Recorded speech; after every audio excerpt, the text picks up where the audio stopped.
Hello everyone, welcome to videos के learning platform. Dear student, आज के इस वीडियो में हम लोग क्लास 10 की फर्स्ट फ्लाइट बुक से chapter number 3 his first flight का सेकेंड पार्ट पढ़ने वाले। जैसा कि पिछले वीडियो में हमने हिज फर्स्ट फ्लाइट का फर्स्ट पार्ट हमने पढ़ा था, आज उसका जो रिमेनिंग पार्ट है हम लोग इस वीडियो में कवर करेंगे। डियर स्टूडेंट, हम लोग अब स्टार्ट करते हैं। गा गा गा he cried, begging her to bring him some food.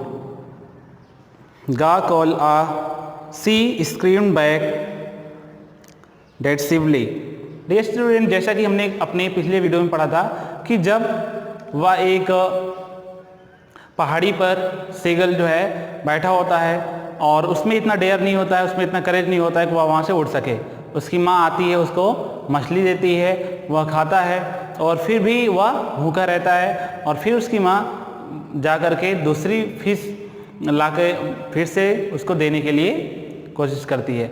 तब अब वह एक बार जब उसको भोजन देती है तो वह गुस्से में उसे बोलती है कुछ। जब वह उससे मांगता है कि मुझे अभी और खाना चाहिए, तब वह गुस्से में उसे डांटती है।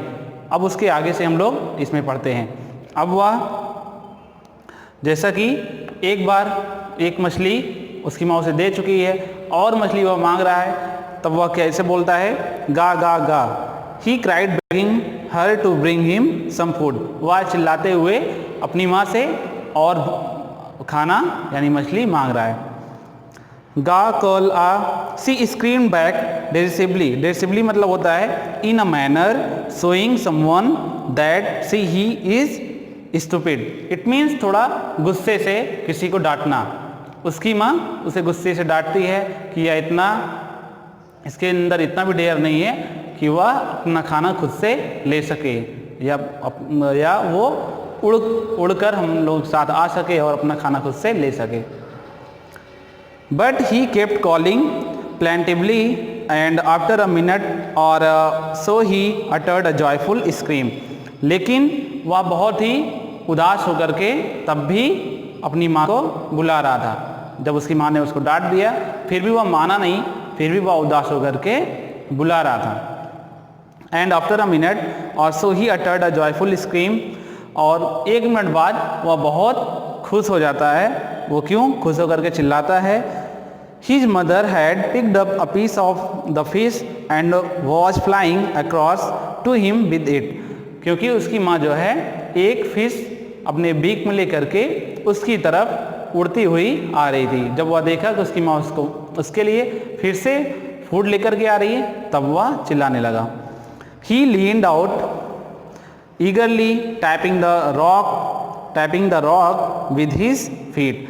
अब वह लीन्ड आउट मीन्स आगे की तरफ बढ़ रहा है। जैसे जैसे उसकी माँ उस पहाड़ी की तरफ जहाँ पर वह बैठा हुआ था उसकी तरफ आ रही थी, वो भी फूड के लिए आगे की तरफ आ रहा था और अपने पैर से पहाड़ पर अपने पैर को पटक रहा था। Trying to get nearer to her as she flew across. जैसे ही उसकी माँ उसकी तरफ उड़ते हुए आ रही थी, वह उनके और पास की तरफ जा रहा था, जाने की कोशिश कर रहा था। But when she was just opposite to him she halted. But जब उसकी माँ जस्ट अपोजिट टू हिम उसके एकदम से करीब आ जाती है तो वह क्या करती है? वहीं रुक जाती है।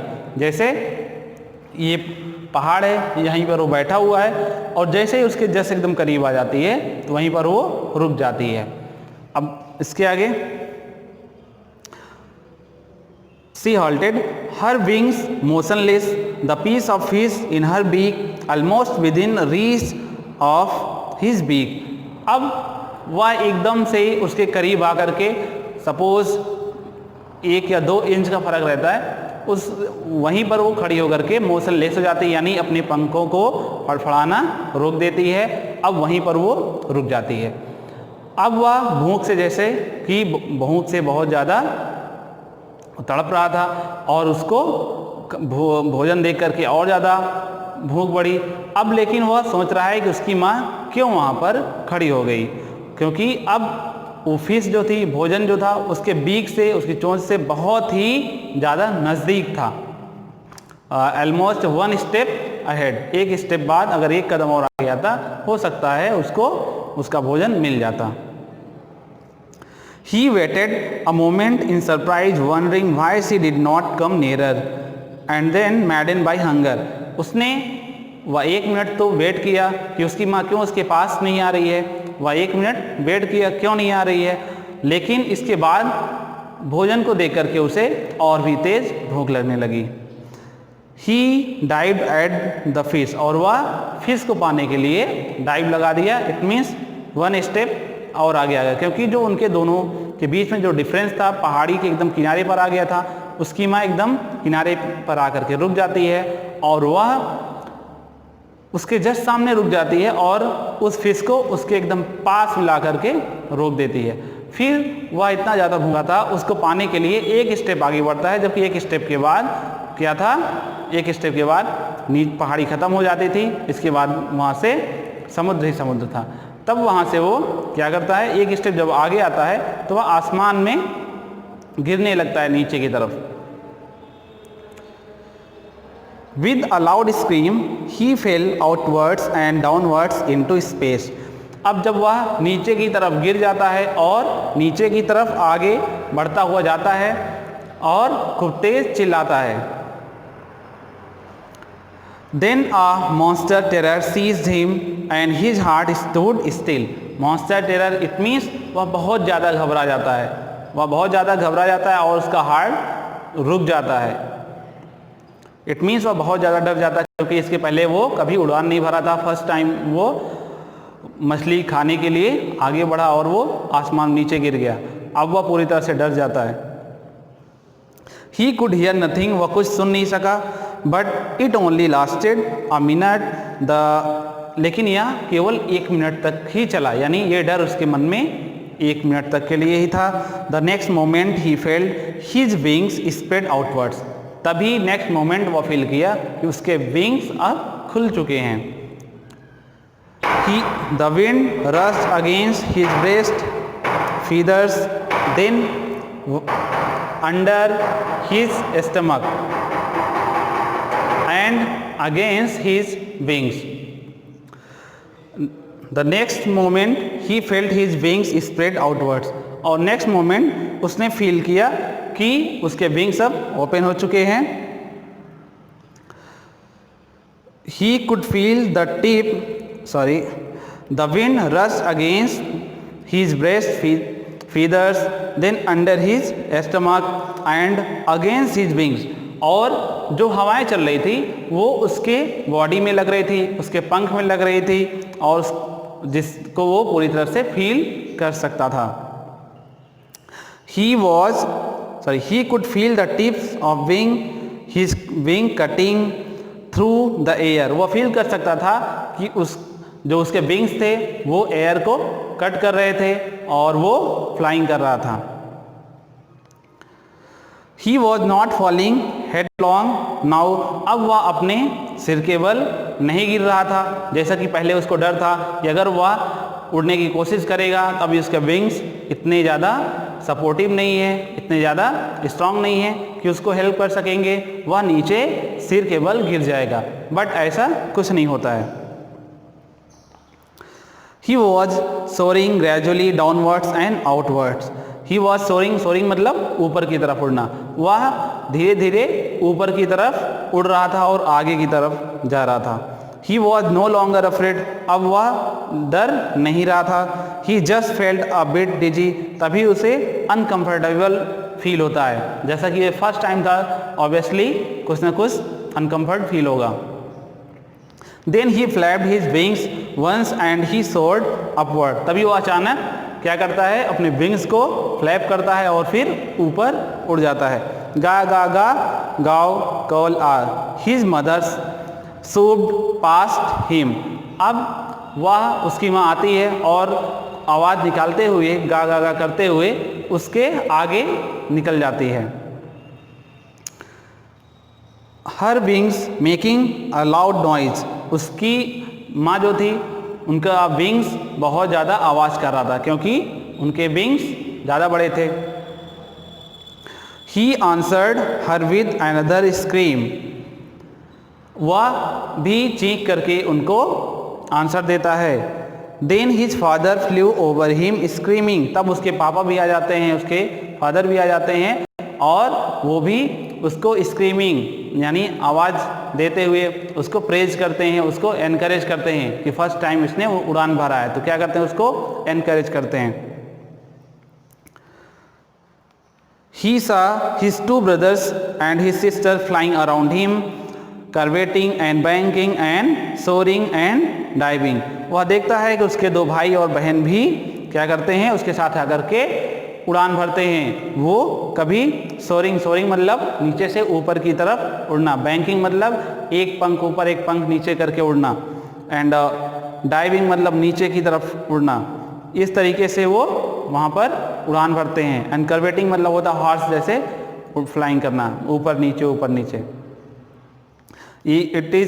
ये फ्लाइंग मोशंस हैं, टाइप्स हैं। Then the completely forgot that he had not always been able to fly and commanded himself to dive and soar and curve shrieking shrilly. तब वह एक मिनट के लिए भूल जाता है, एक मिनट के हमेशा के लिए भूल जाता है कि इसके पहले वह फ्लाइंग करना, उड़ना नहीं जानता था, और वह फिर वहाँ डाइव लगाता है, शोर करता है और चिल्लाते हुए ऐसा लगता है कि जैसे वो कभी इसके पहले हमेशा वो उड़ना जानता था, ऐसा नहीं था कि उसको उड़ना नहीं मालूम था। He was near the sea now, flying straight over it. अब वह एक समुद्र के पास आ जाता है और जस्ट उसके ऊपर फ्लाइंग करता है। Facing straight out over the ocean, just उसके ऊपर एकदम, जैसे समुद्र है तो उसके ऊपर एकदम क्या करता है, वो फ्लाइंग करता है। He saw a vast green sea beneath him. तब जब उसके ऊपर वो फ्लाइंग करता रहता है, वो देखता है कि उसके नीचे ये ग्रीन सी है, with little ridges moving over it, and he turned his beak sideways and caught amusedly. वह जब फ्लाइंग करता रहता है ऊपर, वो देखता है कि उसके नीचे ग्रीन सी है और वह अपने बीक को उस पर, अपने बीक को वहाँ पर, जैसे मछली को, जो बर्ड्स होते हैं मछली को देखो समुद्र में अपने बीक से पकड़ लेते हैं, उस तरीके से वो पकड़ने की कोशिश कर रहा था। His parents and his brother and sister had landed on the green flooring ahead of him. उसके पेरेंट्स और उसके ब्रदर जो हैं वो वहाँ पर उससे पहले क्या किए थे, लैंड कर चुके थे। They were beckoning to him, calling shrilly, और वो तेज से चिल्ला कर बोल रहे थे कि वो भी उनको फॉलो करे, वो भी आकर के वहाँ बैठ जाए उनकी जैसे। He dropped his legs to sand on the green sea. वह ग्रीन सी के सैंड पर क्या करता है, अपने पैर को रखता है। His legs sank into it, और उसका लेग जो था उसमें डूबने लगता है। He screamed with fright, और वह डर से चिल्लाने लगता है। And attempt to rise again flapping his wings, और वह फिर से उड़ने के लिए कोशिश करने लगता है अपने पंख को फड़फड़ाने लगता है। But he was tired and weak, the hunger, and he could not rise. लेकिन वह बहुत ज़्यादा थका हुआ होता है, वो इसलिए वो उड़ नहीं पाता है। Exhausted by the strange exercise, वो इतनी सारी विचित्र एक्सरसाइज करके वो थक जाता है, जैसे डाइव किया रहता है, सोर किया रहता है, बैंकिंग किया रहता है, तो वह थक जाता है, उसके अंदर इतनी हिम्मत नहीं होती कि वह ऊपर फिर से उड़ सके। His feet sank into the green sea, and then his belly touched it, and he sank no further. अब जब वह समुद्र के ऊपर अपना पैर रखा हुआ होता है तो उसकी बॉडी क्या होती है, पानी में टच होती रहती है और वह डूबता, फिर भी वह डूबता नहीं है। He was floating on him, और वह उस पर तैरता रहता है, on it, and around him his family was screaming, praising him, and their beaks were offering him scraps dog fish. और यह सब देख करके उसकी फैमिली उसको एनकरेज कर रही थी, प्रेज कर रही थी कि अब वह पूरी तरह से उड़ना सीख चुका है, और उसको प्रेज करते हुए उसे डॉग फिश ऑफर कर रही थी, जैसा कि वह बहुत भूखा हो चुका था। He had made his first flight. इस तरीके से उसने अपनी पहली उड़ान भरी। तो डियर स्टूडेंट, जैसा कि इस चैप्टर में पोएट ने बताया कि हमें कोई भी कार्य करने से पहले, हमें कोई नया काम जब हम स्टार्ट करते हैं हमें ज़रूर डर लगता है, लेकिन हम उसको तब तक नहीं सीख सकते जब तक हम कोशिश नहीं करेंगे। ये सीगल जो था वो बहुत ही ज़्यादा डरपोक था। वह डर रहा था कि वह अगर उड़ने की कोशिश करेगा तो वह गिर जाएगा और मर जाएगा, बट इसी डर के चलते वह कभी कोशिश ही नहीं किया, और फिर फाइनली वह भूखा रहता है और उसकी माँ ने कुछ तरीके अपनाए और वो उड़ना सीख जाता है। तो हमें भी हमेशा नए काम करने के लिए कोशिश करना चाहिए, और पहले ही हमें गिव अप नहीं करना चाहिए, हार नहीं मानना चाहिए। डियर स्टूडेंट, इस तरीके से लेसन यहाँ पर फिनिश हो जाता है। अब हम अपने नेक्स्ट टॉपिक में, नेक्स्ट वीडियो में अपना नेक्स्ट पार्ट कवर करेंगे। तब तक के लिए all the best, thank you.